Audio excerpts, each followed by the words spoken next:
کہ مسجد کے اندر جو پلاسٹک کی یا کھجور کی ٹوپیاں رکھی ہوتی ہیں کیا ان کو پہن کر نماز پڑھ سکتے ہیں؟ تو اس کا جواب یہ ہے کہ مسجد کی ٹوپی پہن کر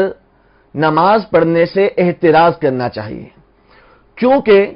عموماً مساجد میں ایسی ٹوپیاں رکھی جاتی ہیں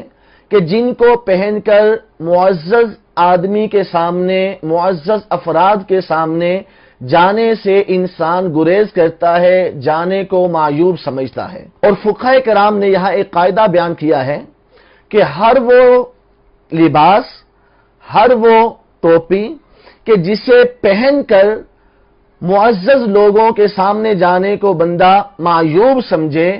وہ لباس یا ایسی ٹوپی پہن کر نماز پڑھنا مکروہ تنزیہی ہے۔ تو مسجد کی ٹوپیاں ہوتی ہیں عام طور پر ایسی ہوتی ہیں پلاسٹک اور کھجور کی کہ جنہیں پہن کر بندہ معزز افراد کے سامنے نہیں جاتا، کسی میٹنگ میں نہیں جاتا، باہر نہیں جاتا، تو لہٰذا ایسی ٹوپی پہننے سے، ایسی ٹوپی پہن کر نماز پڑھنے سے احتراز چاہیے۔